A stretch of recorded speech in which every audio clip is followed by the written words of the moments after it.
बिस्मिल्लाहिर्रहमानिर्रहीम। अली ताहिर आपसे मुखातिब है अपने YouTube channel Ali Tahir research से। जैसे कि मैंने आप लोगों से ये प्रॉमिस किया था कि प्रीपोजिशन को हम आगे तक लेकर जाएंगे और इसे हम समझने की कोशिश करेंगे।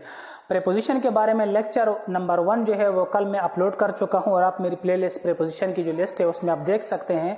प्रीपोजिशन में जैसे जैसे आप आगे बढ़ेंगे आपको मुख्तलिफ चीज़ों का सामना करना पड़ेगा और प्रीपोजिशन का लेक्चर नंबर 1 वेरी इंपॉर्टेंट है। वो 30 या 32 मिनट्स का है। वो लेक्चर काफ़ी तवील है, लेकिन यह है कि आप उसमें प्रीपोजिशन को समझ जाते हैं। जब तक देखें आप किस चीज़ को समझेंगे नहीं, जब तक आप उसके बारे में जानेंगे नहीं, तो तब तक आप उसके बारे में फैसला नहीं कर सकते। मैंने पहले भी कहा था कि प्रीपोजिशन अक्सर लोगों को कंफ्यूज कर देता है और ये रट्टा लगाने की चीज़ है नहीं कि हम इस पर रट्टा लगा लें कि यहाँ पर आता है और यहाँ पर नहीं आता। एम्प्टी वर्ड्स हैं, अपनी मीनिंग कोई नहीं देते, तब तक अपनी मीनिंग नहीं देते जब तक अपने जुमले में इस्तेमाल नहीं कर लेते। आज हम जिन प्रीपोजिशन को डिस्कस करने वाले हैं अपने लेक्चर नंबर 2 में, वो है ऑन एंड ऑन टू। जिनका इस्तेमाल हम कहाँ कहाँ पर करते हैं और ये इंतहाई आसान है। अगर आप इन्हें सही मायनों में सीख लें, आपकी तवज्जो अगर हो, तो इंशाल्लाह आप इनका इस्तेमाल सीख लेंगे और आपसे कभी भी गलती नहीं होगी। सबसे पहले हम ऑन का इस्तेमाल करते कहाँ पर हैं without wasting any single moment.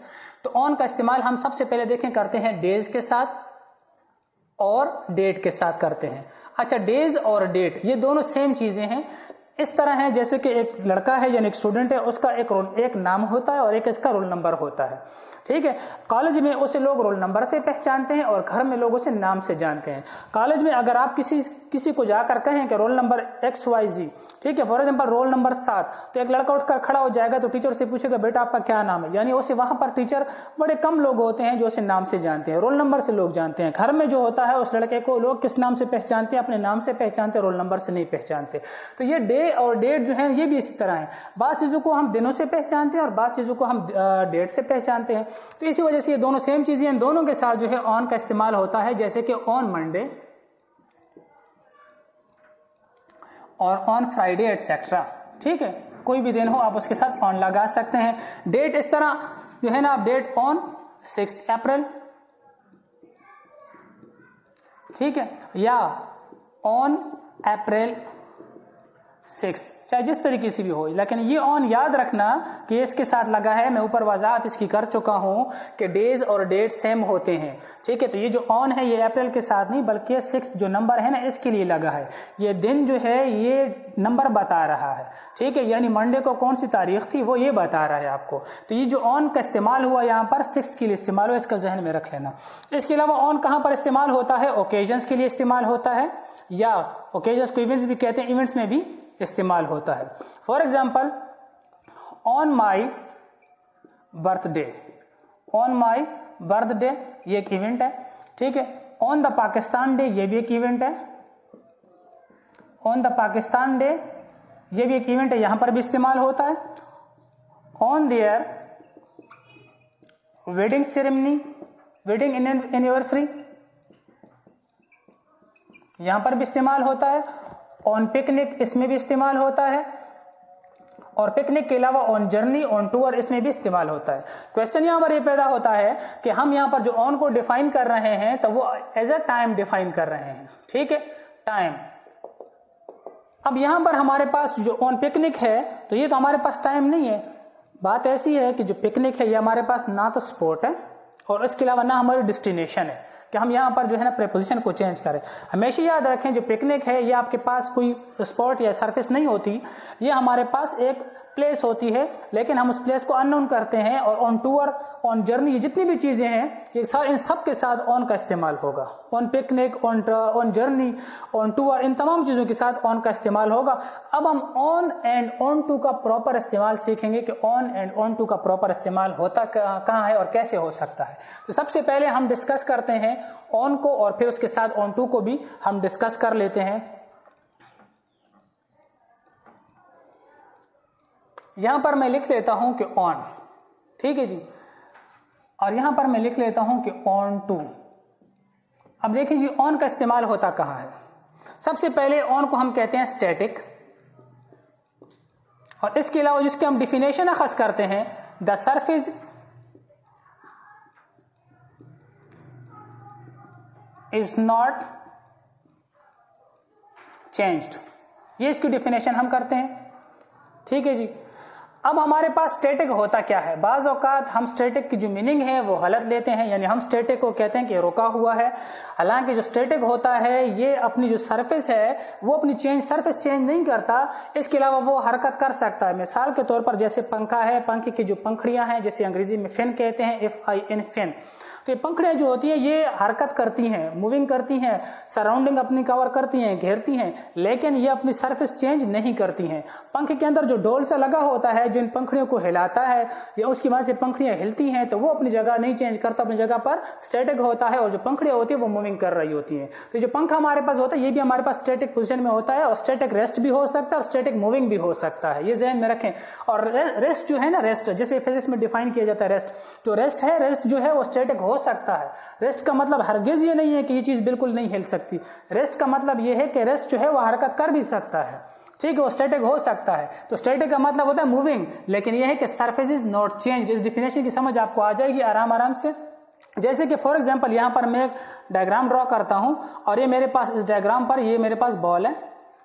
अब ये जो बॉल है ये यहां पर पड़ी हुई है, ठीक है। अब ये अपनी सरफेस, ये इसकी सरफेस है, इमेजिन करें कि जी ये इसकी सरफेस है।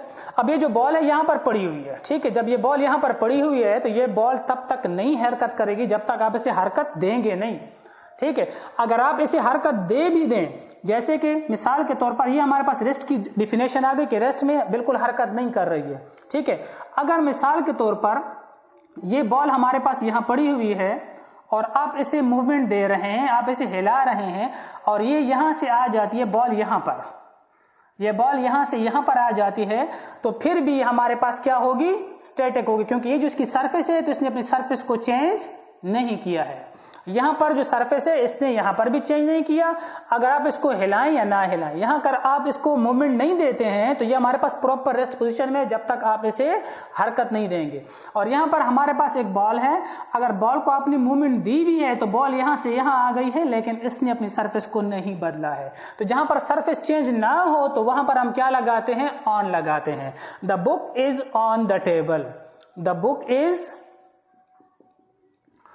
ऑन द टेबल, जो किताब है वो टेबल के ऊपर है। The book is on the table.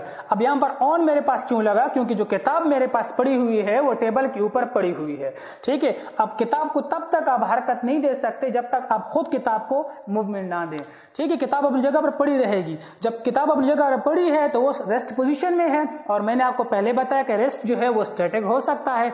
जब आप इस किताब को हिलाएंगे, हरकत देंगे इस किताब को, तो वो टेबल से थोड़ी सी किताब उस तरफ चली जाएगी। हाँ, अगर आप सरफेस चेंज करेंगे तो फिर किस्सा कुछ और हो जाएगा, ठीक है। The book is on the table. एक और एग्जांपल आपके सामने रखता हूं, शायद आपको क्लियर हो जाए। The child is jumping, the child is jumping on the bed, the child is jumping on the bed. अच्छा जी, मतलब क्या है इस बात का? यहां पर मैंने ऑन क्यों लगाया? जो बच्चा है वो जंप कर रहा है, बच्चा जंप कर रहा है, लेकिन before and after jumping he is not changing his surface.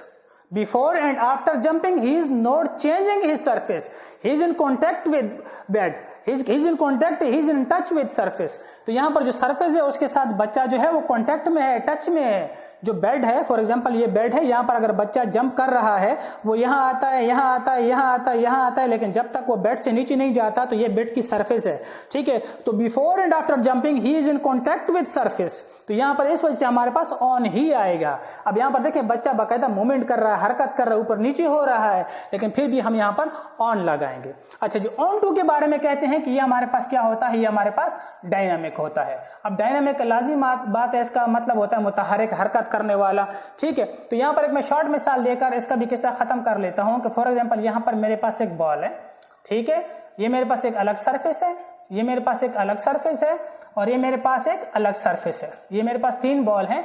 अब ये बॉल जब यहां से यहां आएगा, ठीक है, तो आप देखिए ये सरफेस 1 है, ये सरफेस 2 है, ये सरफेस 3 है, तो इसने इस सरफेस को बदला और यहां पर आया, तो यहां पर आप ऑन टू लगाएंगे, ठीक है, क्योंकि मूवमेंट हुई है। मूवमेंट किस तरह हुई है? सरफेस पूरी चेंज हुई है। मूवमेंट यहां पर भी हुई थी, लेकिन यहां पर सरफेस नहीं बदली थी। यहां पर जो मूवमेंट हुई है, क्या हुई? सरफेस बदल गई है। अब ये बॉल है या यहां जाए या यहां जाए, यहां पर भी ऑन टू का इस्तेमाल होगा, ठीक है जी। तो इस बुनियाद पर यानी फॉर एग्जांपल मैं देखें ग्रास पर चल रहा हूं, एक ग्रास है, मैं उस पर चल रहा हूं, ठीक है। I am walking on the grass. क्यों मैंने ऑन का लफ्ज क्यों इस्तेमाल किया? मैंने ऑन का लफ्ज इस वजह से इस्तेमाल किया कि जो ग्रास है मैं उसी के ऊपर घूम रहा हूं, मैं ग्रास के ऊपर चल रहे हैं, ग्रास जो सरफेस है आप उसे लीव नहीं कर रहे। तो यहां पर आप ऑन का लफ्ज इस्तेमाल करेंगे। ऑन टू का इस्तेमाल तब करेंगे कि फॉर एग्जाम्पल आप ग्रास से रोड पे जाते हैं, फिर आप ऑन टू का इस्तेमाल करेंगे। उम्मीद करता हूं आपको समझ आ गई होगी। एक और मिसाल यहां पर देता हूं कि the child jumped onto floor from the bed. The child jumped onto floor from the bed. अब जो बच्चा जो जंप कर रहा था, ठीक है, तो अपनी सरफेस तो चेंज नहीं कर रहा था ना। यहाँ पर जो चाइल्ड है उसने जंप लगाई है अपनी सरफेस से नीचे फ्लोर तक। अब देखिए उसने अपनी सरफेस को बदला, तो यहाँ पर हमने ऑन की बजाय क्या लिख लिया? ऑन टू लिख लिया। बस ये छोटी सी मिसाल है। एक और मिसाल भी ले लें, आपको समझ आ जाएगी। The driver swirled his car on to, ये ऑन टू एक ही लफ्ज है, on to the pavement. Pavement कहते हैं फुटपाथ को। तो जो ड्राइवर है उसने अपनी कार चढ़ा दी, चढ़ा देना है हिज कार, अपनी car on to the pavement. यहां पर ऑन टू का इस्तेमाल क्यों आया है कि यानी जो ड्राइवर है उसने रोड को छोड़कर अपनी जो कार है फुटपाथ पे यानी पेवमेंट पे चढ़ा दी है। तो जब सरफेस चेंज होगी आप ऑन टू का इस्तेमाल करेंगे, और सरफेस चेंज नहीं होगी तो फिर आप इस्तेमाल करेंगे ऑन का। हाँ, एक चीज दोबारा से जहन में आप रिपीट कर लें जल्दी से कि यहाँ पर सरफेस जो है, यहाँ पर देखिए मूवमेंट है, मूवमेंट यहाँ पर है, लेकिन सरफेस चेंज नहीं हो रही है, तो फिर आप ऑन लगाएंगे। और अगर मूवमेंट है और साथ में सरफेस भी चेंज हो रही है, पोजीशन चेंज हो रही है, तो फिर आप ऑन टू का लफ्ज इस्तेमाल करेंगे। उम्मीद करता हूं आप लोगों को प्रीपोजिशन में ऑन एंड ऑन टू का इस्तेमाल सही तरीके से समझ आ गया होगा, और इंशाल्लाह आप गलती भी कभी नहीं करेंगे। नेक्स्ट लेक्चर के साथ फिर मुलाकात होगी। अपना बहुत सारा ख्याल रखिएगा। अल्लाह हाफ़िज़।